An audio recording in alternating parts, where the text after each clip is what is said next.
Whoever that is, golly gosh, I wonder. He's injured, probably from an arrow. He's making hot packs to put on the wound. Bat's breath. I spilled my guava whip. What are you laughing about? And what's the big idea omni us out of Hawaii? I wasn't ready to leave. Our vacation was over. In case you didn't notice, I was having a very intimate conversation with a girl in a grass skirt. I noticed. Yeah, well, you also notice how beautiful she was? How sweet, how innocent. How married? She was one of the chieftain's wives, and a bunch of warriors with spears were starting to take exception to the whole thing. Before they attack? Yeah, well. England, 1194. Go away, or my next arrow will find your heart. I'd be inclined to respect the gentleman's wishes.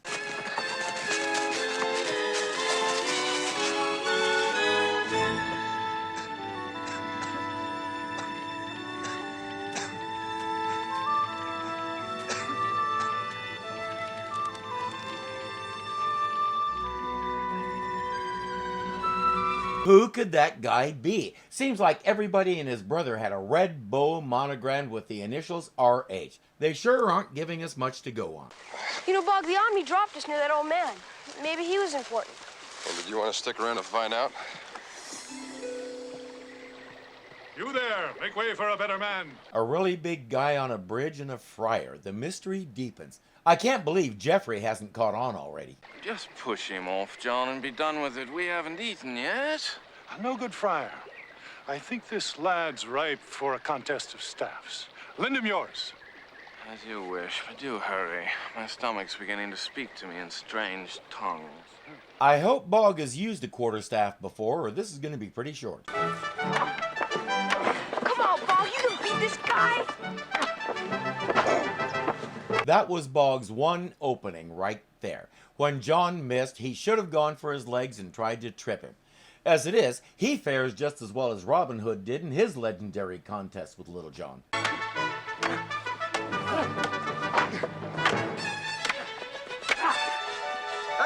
Look out!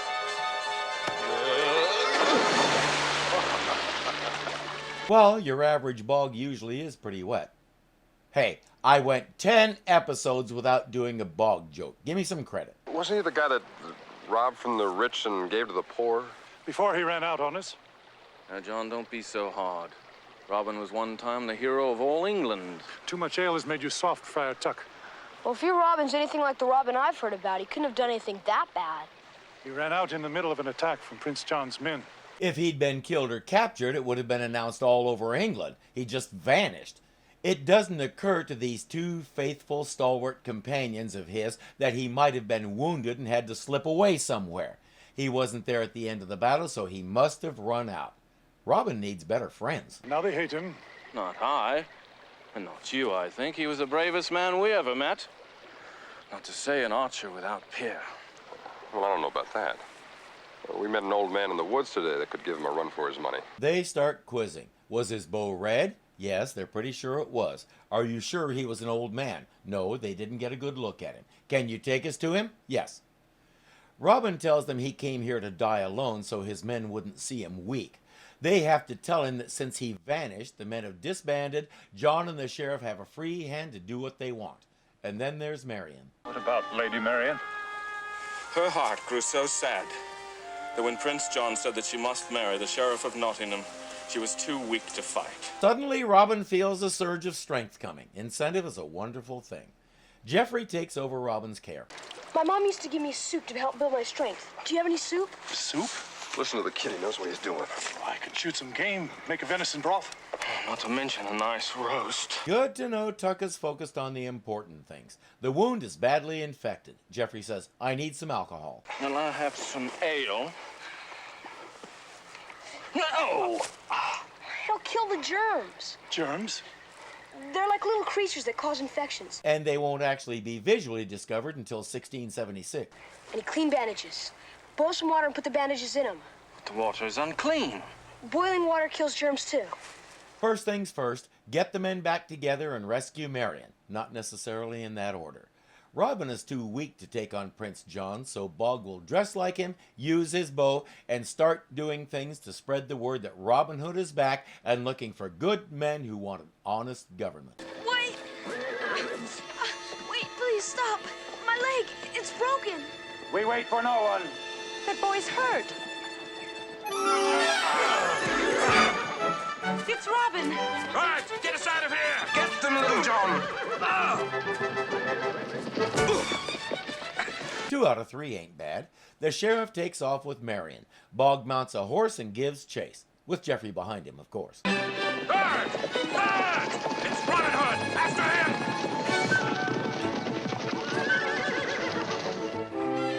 Stop! Halt! Quick, over there.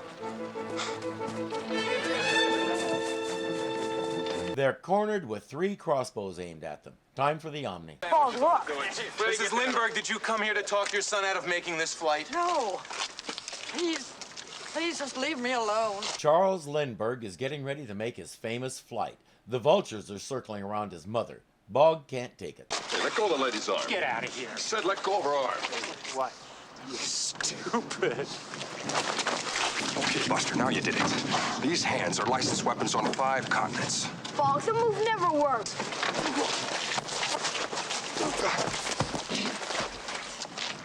Yeah, well, that move always does. Funny how none of those other guys is stepping up to challenge him. Now, Bixby, you see the mother gets to the train all right? Of course. Charles, I just talked to the other backers on the phone, and they're very disturbed. Oh, no, we'll talk about that later. The storms haven't changed in a week. Bixby, get her out of here! Bixby is a big banker who's financing his flight. These guys are trying to drive Lindy's mother to a nervous breakdown, and he wants to talk money. I just like him already, and I haven't even gotten a good look at him. Nice little plane. Nice little plane, huh? Yeah. Bogg, that's the Spirit of St. Louis. It's only the most famous airplane in all of history. It's hanging in the Smithsonian. I've seen it twice. Not bad for a lifelong West Coaster. Oh. Well, maybe something's wrong with it. Red light? Red light. He's thanking them for the help with the reporters. He doesn't like reporters very much. Look, Slim, you better get used to reporters. They're never going to let you alone. Not as long as you're on the ground, anyway. Well, that's another good reason to get off the ground, I guess. Then make it so, number 1. There's nothing wrong with the plane. The problem is the weather. And Bixby. The heavens above New York are far from blue. The gray skies and stormy weather are supposed to stay with us through Listen, tomorrow. fellas, the weather's going to break. I know it is. It's going to happen. And soon. Orchestra does. Let a smile be your umbrella. And it will, but nobody knows it yet. That phone call is his meteorologist telling him it's not going to. Lindy says, I give up. Bogg talks to him and says, Geoffrey is never wrong. The weather will break, and you will be the first man to fly solo across the Atlantic. Lindy! His name's Lindbergh, Mr. Lindbergh. Oh, Mr. Lindbergh. What's your reaction to this latest delay? You mean the weather? Come on, Lindbergh. Just tell us what made you decide to back out of your flight. Nobody's backed out of anything. What are you talking about? Word's out, your flight's been scrubbed. Throw a couple of them around again, Bogg, just to keep in practice. Bixby, what's going on? I just talked to the other backers. We all agree.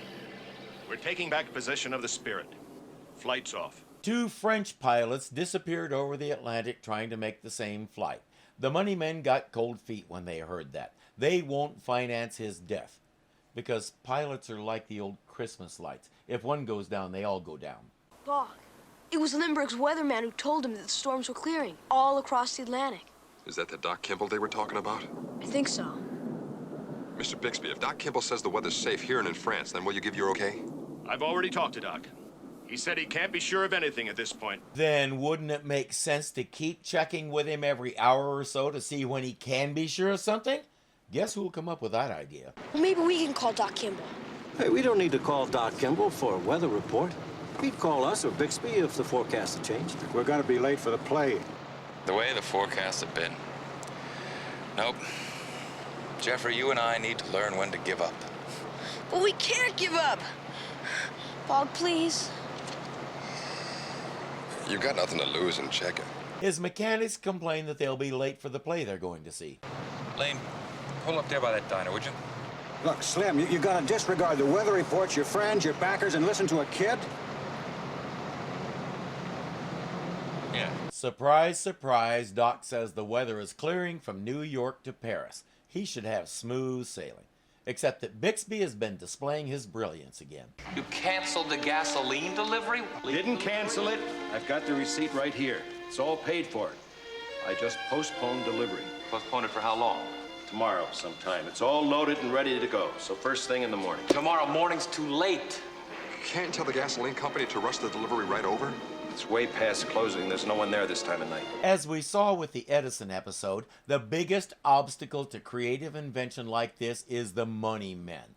The best thing they can do is put up the money, then stay the f out of it. If it makes you money, good. If it doesn't, oh well, move on to the next project. But keep your ignorant paws out of it. And don't come back at me about protecting investments and all that. This guy knows nothing about aviation. If you don't trust the people you're investing in, don't invest. If you do trust them, leave them alone and let them do what they do. He has a receipt for the gas, so it really does belong to them. They just have to get it to the plane. Bogg will take care of that.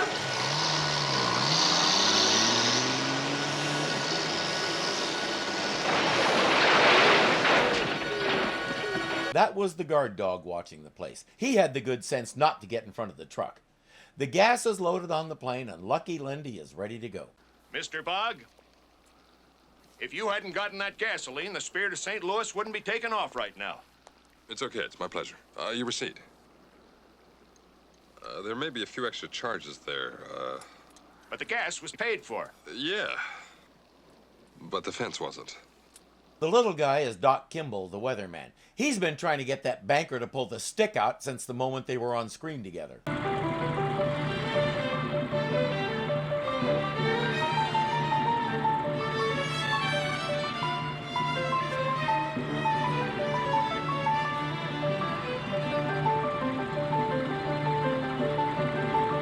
He's in an enclosed cockpit. What does he need goggles for?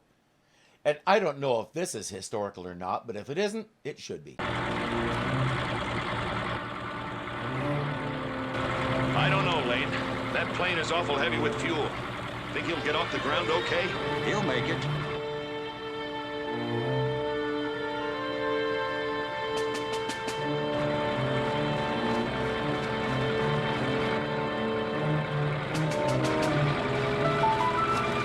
Did the Spirit of St. Louis really require a push start?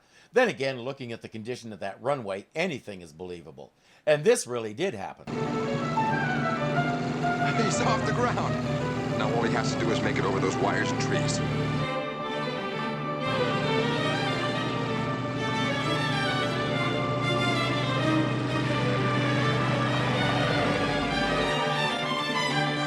I don't know why Jeffrey can't watch. He knows what's going to happen.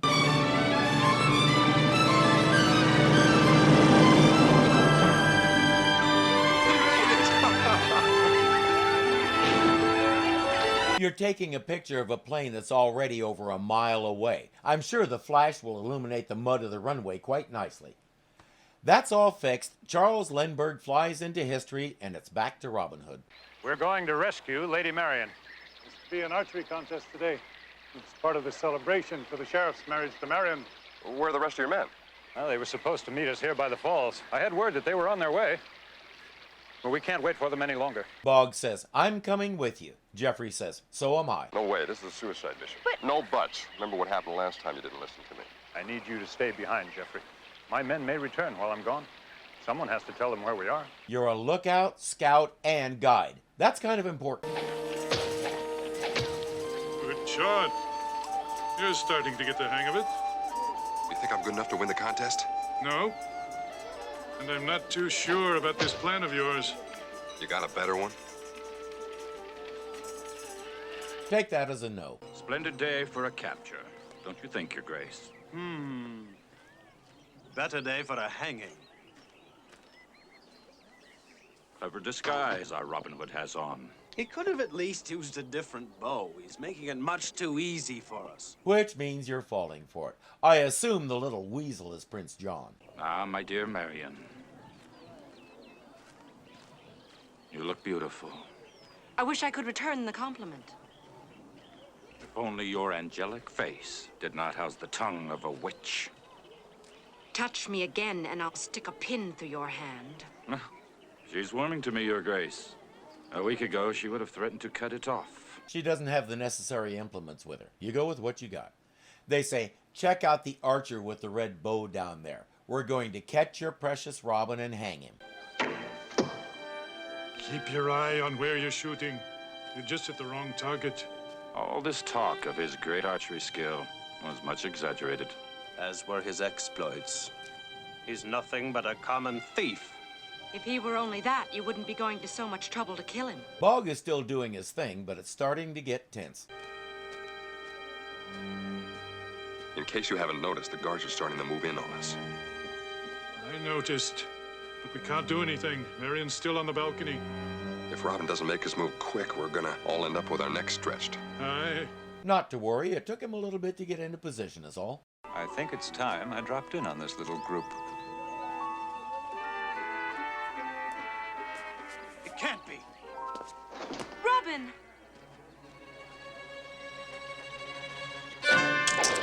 Oh, give me a break. I know we're PG-13 here, but would it be so bad if the arrow hit his arm so he can't knock another arrow?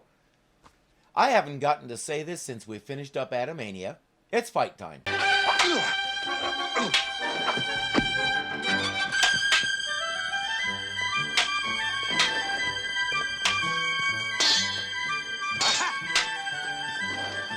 Robin! Marian, go!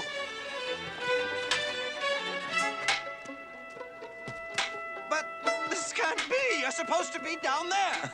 He's royalty, all right. Guards! Robin is taking Maid Marian! Stop him! Guards! Guards! Get him! Robin, watch out! Get him, you fool! I wish just one guard would step back, turn and hand his sword to the sheriff and say, fine, you want him so bad, you get him. Come on, men! Fight! Fight! Yes, do something!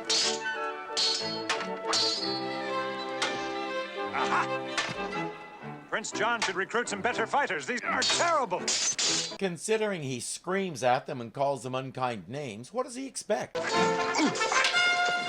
on, Robin! Come, Marian. Tuck and Little John have horses for everyone. Guards, move in!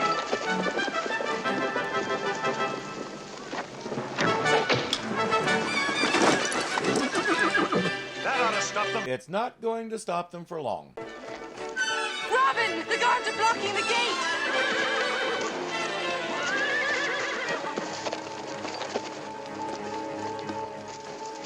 What are we going to do, Robin? We've got them. This doesn't look good. Even Bogg says there's no way out. This is a day I've dreamed of. Take them prisoner. One more step, Your Grace, and my next arrow will find your heart. Guess who else did his job? And Robin's men are back. That guy says, you can let Robin and the others go, or you can have a nice fancy funeral. Your choice. Let them go. All of them.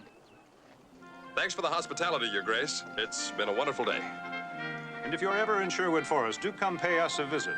I'm sure Friar Tuck would like to give you a dish of nice crow. That's the Robin Hood we all know and love. There's only one thing left to take care of. You did it, Bogg. That guy's a Voyager in his own time.